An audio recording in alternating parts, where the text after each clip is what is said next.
mate. Oh, I need to... Oh, he's just swapping the queens off. I should have played knight takes f6. Right, I need to flag him desperately. It's going to be pretty shaming, whatever happens, even if I win this game. But...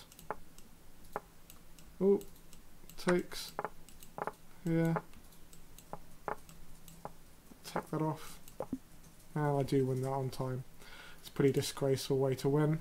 My opponent defended very well, outplayed me, but just got flagged right at the end. I will offer him a rematch, see if he wants to play. But I wouldn't blame him at all if he never wanted to play me again after that game. But no, he's a bigger man than that. He says, sure, we'll play another game. And I'll go for a classical Dutch this time and try to not sacrifice my pieces with quite such reckless abandon. And instead go for some kind of sensible strategy involving an early e5. You know, obviously looking to transition into a big attack as soon as I can, but not necessarily in a stupid fashion. So I'm going to just bring my knights across to help in this attack. I really want to sacrifice a piece with knight g4 check, but I'm trying to calculate it in between his moves, which is proving to be difficult. Knight g4 takes. It doesn't quite work. Oh, now it does. Now if takes, then knight takes, king h1, queen h6 is mating. So he has to go king h1 here. I said he has to go king h1. Why is he taking? He's got to go queen takes g4 now. He's losing his queen. I really think this is mate, isn't it? Bishop h3, queen takes h3, queen h2, queen takes his mate. Or even nicer, bishop h3, queen takes, queen h2, and instead of grabbing the queen, knight f2 checkmate. Because the queen is pinned to the king, and the king is smothered. Much nicer than taking the queen off. Okay, well, I didn't really deserve to win that 2-0, but managed to continue on my run. What would be really nice is if I can continue winning through until 10 o'clock, and then I can finish relatively satisfied with my evening's hacking. So we're going to search again for another new opponent.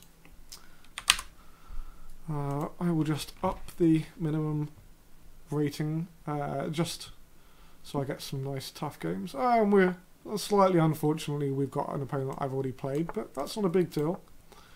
We'll just play a different opening and see if we can get another interesting game. Early f3. I'm not a big fan of this setup for white, but far be it from me to criticise when I play some pretty dodgy things myself. And in fact, I've already got a slightly dodgy position. Let me try... Why am I going back to another pawn sacrifice? In fact, all of my pawns are on pre, the e5 pawn and the f5 pawn. But okay. At least with where his pieces are, it should be difficult for him. Can I give this queen check? He's got knight f2. Yeah. And then he gets his king to safety. So I've got to stop him from just taking on d3 for free. Because this pawn is cramping his entire army. And so I'm pinning all of my hopes on that. Being a good piece. Oh, rook b8 wasn't a very good move. He takes here with gain of time. But I've still got some big attacking ideas here based on swinging a rook over to g6 or h6. So all is far from lost right now. Really anything could still happen. He's going to go queen g3 and offer the exchange of queens at some stage, I think. I am behind on the clock, so I need to start moving more quickly. And I'm going to go c5, so I can bring the bishop back to b7, make use of it on this diagonal. It wasn't really doing anything on a6 anymore. Swing this rook over, and see if I can get some tricks in here. Well, that's just a check. Oh, I'm not really doing anything here, and I'm down on the clock. It's going to take a bit of a miracle for me to come back in this game, but we'll see. Need to move very quickly, swing the rook round, put the rook on b6, over to there and then there.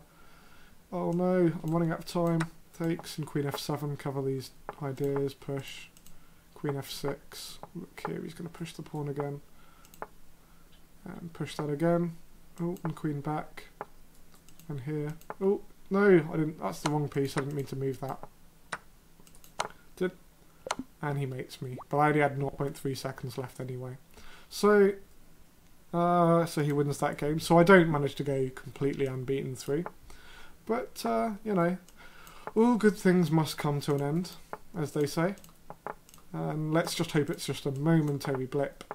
And hopefully I can bounce back. My opponent here pushing his h-pawn down the board in true hack attack fashion. So I will respond classically and take control of the centre. Although I think I could have done with flicking an h3 a move earlier. But at least he doesn't have too many open lines, and we are going to get to a situation where we've castled on opposite sides of the board.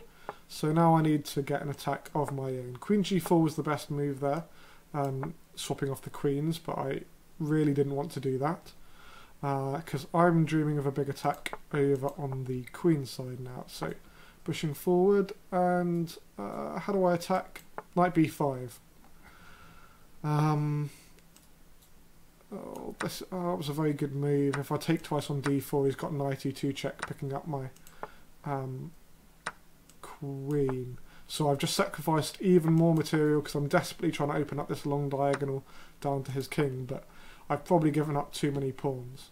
But you can see this queen and bishop looking rather strong, but the problem is he can go rook g8 at some moment and spoil my fun. I do win a couple of pawns back here, but I gotta say I'm very worried by his attack. Queen takes h3, king moves, rook takes g2, takes queen h1, king there. Oh, we've hardly got any time here. What's going on? Queen d3. Can I go rook here? I can't calculate this quickly. Oh, I think f3 won for my opponent, but queen f3 most definitely doesn't win. And now the only way I can lose this game is on time, which is still possible, but take that off, and then queen d6 check should be an easy win. Oh, that's mate. Somehow I thought I was going to push the b pawn on the next go.